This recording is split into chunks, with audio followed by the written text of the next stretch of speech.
Bagaimana? Nah, sektor apa? Assalamualaikum warahmatullahi wabarakatuh. Shalom. Salam sehat untuk kita semua. Perkenalkan, nama saya Tegar Putro Devanka, MSIB Batch 6 di BPS Kota Jayapura. Selamat datang kembali di podcast Cantik Cerita Asik Statistik episode 3. Baiklah, sebelum memulai, saya akan memperkenalkan narasumber kita pada kali ini. Beliau merupakan statistisi ahli muda di BPS Kota Jayapura. Marilah kita sambut Bu Ratmi SST. Halo Bu Ratmi, apa kabar? Alhamdulillah. Baiklah, pada kali ini kita akan membahas topik mengenai pertumbuhan ekonomi. Nah, pertumbuhan ekonomi ini sering kita dengar, tapi kita ini belum benar-benar paham apa sih itu pertumbuhan ekonomi. Nah, mungkin narasumber kita pada kali ini akan membahas mengenai lebih dalam lagi mengenai pertumbuhan ekonomi. Nah, pertumbuhan apa sih yang dimaksud dengan pertumbuhan ekonomi itu, Bu? Kalau pertumbuhan ekonomi itu sebenarnya kan merujuk pada pertumbuhan PDRB atas dasar harga konstan gitu. Jadi kalau kita mau tahu pertumbuhan ekonomi itu apa, kita harus tahu dulu nih PDRB itu apa gitu. Nah, jadi kedengarannya menarik nih teman-teman. Jadi PDRB itu apa ya, Bu? Ya, PDRB itu singkatannya produk domestik regional bruto. Yaitu adalah seluruh aktivitas ekonomi yang menghasilkan barang dan jasa di suatu tempat dan pada waktu tertentu. Dan Oke, jadi PDRB ini mencakup semua aktivitas ekonomi ya, Bu ya? ya, Jadi aktivitas ekonomi ini apa aja ya, Bu? ya. Jadi aktivitas ekonomi itu bisa berupa produksi, konsumsi maupun akumulasi. Kalau produksi kan kita tahu ya bahwa itu adalah aktivitas yang menghasilkan barang atau jasa, itu produksi. Jadi, nah untuk konsumsi itu semua aktivitas yang menghabiskan atau menggunakan barang atau jasa. Sementara yang akumulasi yang ketiga adalah aktivitas menyimpan. Kalau kita sekarang mungkin lebih familiar dengan kata-kata investasi seperti itu. Jadi aktivitas ekonomi meliputi 3 hal itu: produksi, konsumsi, dan akumulasi. Gitu. Jadi itu semuanya kita catat. Wah, tambah menarik nih ya, Bu ya. Nah, jadi penasaran nih, Bu, bagaimana sih cara menghitungnya? Ya, untuk menghitung PDRB itu kita memakai standar internasional yang memang sudah disepakati, namanya SNA 2008. Jadi kalau itu ada 2 pendekatan, jadi atas dasar harga berlaku dan atas dasar harga konstan. Bisa dijelaskan lebih detail nggak, Bu, tentang atas dasar harga yang berlaku dan atas dasar harga konstan itu, Bu? Kalau atas dasar harga berlaku itu kita menghitung nilai tambah berdasarkan harga pada saat ini. Jadi PDRB nilai yang dihasilkan itu berupa PDRB nominal. Sementara yang tadi atas dasar harga konstan itu kita menghitung aktivitas ekonomi yang menggunakan tahun dasar. Biasanya terakhir kita menggunakan tahun dasar 2010. Jadi itu yang menjadi pertumbuhan dari PDRB atas dasar harga konstan. Inilah yang disebut sebagai pertumbuhan ekonomi. Oh, jadi PDRB nominal itu menggunakan atas dasar harga saat ini ya, Bu? Ya. Sedangkan PDRB real itu menggunakan atas dasar harga yang telah ditetapkan. Nah, jadi penasaran nih, Bu, bagaimana sih cara pendekatan perhitungannya itu, Bu? Ya, jadi ada 3 metode pendekatan ya. Yang pertama adalah pendekatan produksi. Itu dilihat dari total nilai tambah dari aktivitas produksi, baik barang atau jasa. Yang kedua, pendekatan pengeluaran. Dihitungnya dari total pengeluaran dari masing-masing unit, masing-masing aktor ekonomi atau sektor ekonomi ini bisa berupa rumah tangga, pemerintah, lembaga non-profit, maupun korporasi. Nah, yang ketiga itu metode pendekatan. Tapi untuk di Indonesia kita hanya menghitung berdasarkan dua metode, produksi dan pengeluaran. Karena kalau kita mau menghitung dengan metode pendapatan itu susah kan? Ya susah karena bagaimana kita susah kalau kita bertanya pendapatannya berapa itu aja udah susah ya, apalagi mau yang jauh-jauh. Jadi itu sulit. Dua metode itu saja yang ternyata banyak sekali ya Bu ya cara perhitungan pendekatan PDRB. Nah, perbedaannya PDB dan PDRB itu sendiri apa ya Bu? Ya, kalau PDB itu levelnya nasional ya PDB. Untuk PDRB itu levelnya provinsi dan kabupaten kota. Gitu. Jadi kalau kita bertanya angka PDRB provinsi itu provinsi, kalau PDB itu lebih ke nasional. Oh jadi begitu ya Bu. Nah berdasarkan data yang sudah kita miliki ya Bu, bagaimana sih Bu pertumbuhan ekonomi di Kota Jayapura saat ini? Ya tahun 2023 berarti ya. Tahun 2023 itu Kota Jayapura mengalami pertumbuhan sebesar 4,53%. Dengan PDRB nominalnya sebesar 37,79 triliun. Jadi total nilai tambah yang dihasilkan oleh penduduk Kota Jayapura di tahun 2023 itu sebesar 37 triliun 79. Baik Bu, di pertumbuhan ekonomi ini kita sering mendengar istilah year on year, G2G, dan institusi. Nah sebenarnya itu apa ya Bu? Ya, kalau year on year itu nilai PDRB tahun ini dibandingkan dengan tahun sebelumnya itu ya. Kalau G2G nilai total PDRB triwulan gitu. Triwulan ini dibandingkan dengan triwulan sebelumnya. Biasanya 3 bulanan berarti toh 3 bulan Januari, Februari, Maret dibandingkan Oktober, November, Desember.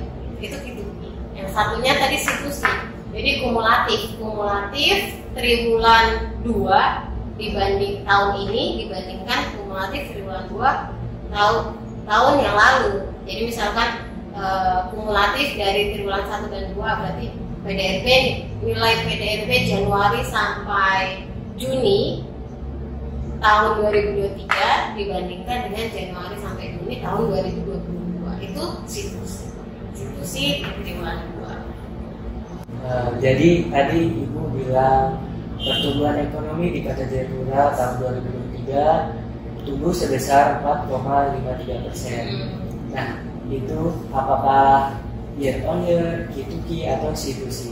Ya, kalau angka pertumbuhan ekonomi yang biasa kita rilis itu year on year. Jadi tahun ini dibandingkan tahun sebelumnya. Makanya sempat ramai kan waktu pemulihan COVID di 2021. Kenapa pertumbuhannya positif gitu, padahal sepertinya masyarakat masih susah. Itu karena kita bandinginnya dengan tahun lalu, di mana tahun 2020 kan memang nilai pertumbuhan ekonominya kecil, sementara di 2021 lebih tinggi. Makanya ketika kita ambil pertumbuhannya, jadinya nilainya positif.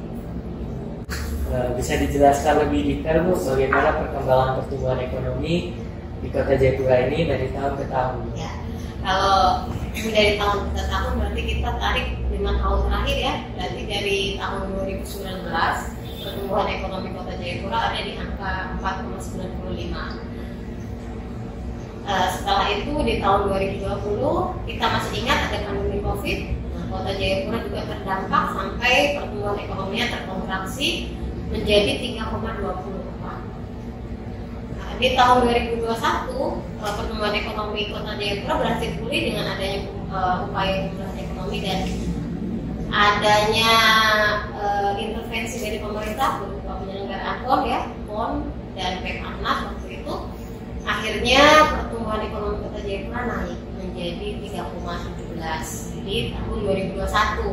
Nah, di tahun 2022-nya naik lagi, kembali naik menjadi 3,87, dan terakhir 2023 4,53%. Jadi trennya terus tumbuh dari 2020. Jadi bisa dibilang pertumbuhan ekonomi di Kota Jayapura ini mengalami tren pemulihan dan tren pertumbuhan ya Bu ya. Ya. Bagaimana dengan PDRB per kapita? Kalau PDRB per kapita berarti kita melihat PDRB nilai tambah yang dihasilkan per orang di Kota Jayapura. Kalau kita hitung berarti itu dibagi dengan jumlah penduduk yang ada di Kota Jayapura di tahun 2023 itu nilainya sebesar 91,1 juta rupiah. Itu artinya setiap orang di Kota Jayapura bisa menghasilkan atau mempunyai PDRB sebanyak 91,1 per tahun. Juta per tahun, 91,1 juta per tahun. Nah, sektor apa yang paling mendorong pertumbuhan ekonomi di Kota Jayapura saat ini? Ya, berarti itu distribusinya ya, kita lihat dari distribusi PDRB per masing-masing sektor.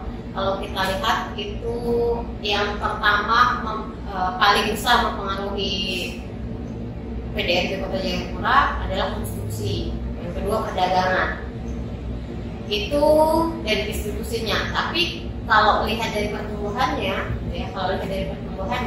walaupun konstruksi itu share-nya paling besar, dia tumbuhnya tidak paling besar. Terakhir sektor yang pertumbuhannya paling besar adalah jasa keuangan. Jasa keuangan, yang kedua adalah transportasi. Baru yang ketiga jasa perusahaan. Selain sektor-sektor yang telah disebutkan tadi, bagaimana dengan sektor pertanian? Apakah ada andil atau kontribusi terhadap pertumbuhan ekonomi dan bagaimana kondisinya? Ya, kalau untuk sektor pertanian itu sendiri setiap tahunnya andilnya sekitar 5%. Pertumbuhannya sekitar 2-4%.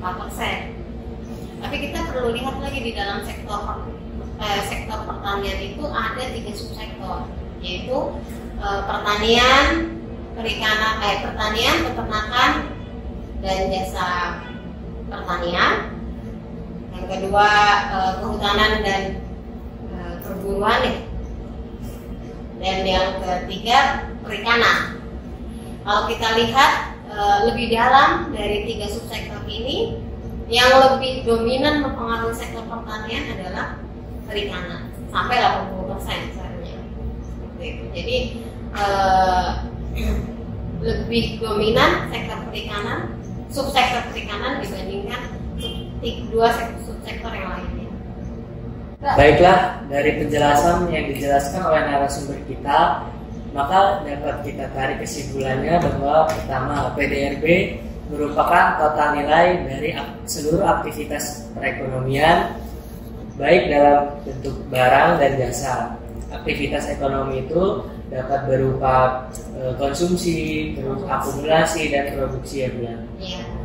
Dan yang kedua, kita telah membahas bagaimana sih perekonomian yang ada di Kota Jayapura ini.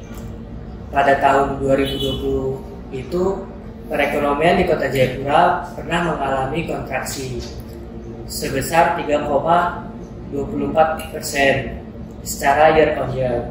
Lalu seiring dengan adanya pemulihan ekonomi, maka perekonomian di Kota Jayapura mulai perlahan tumbuh. Sampai sekarang pada tahun 2023 tumbuh sebesar 4,53%. Baiklah, terima kasih kepada narasumber kita pada kali ini telah menjelaskan dengan baik apa sih itu pertumbuhan ekonomi, dan terima kasih telah menyaksikan podcast Cantik Cerita Asik Statistik episode 3. Saya Tegar, saya Rafmi. Salam sehat untuk kita semua. Ente cari ekonomi Tengarni Hanase. Satu hati membangun kota Jayapura untuk kemuliaan Tuhan.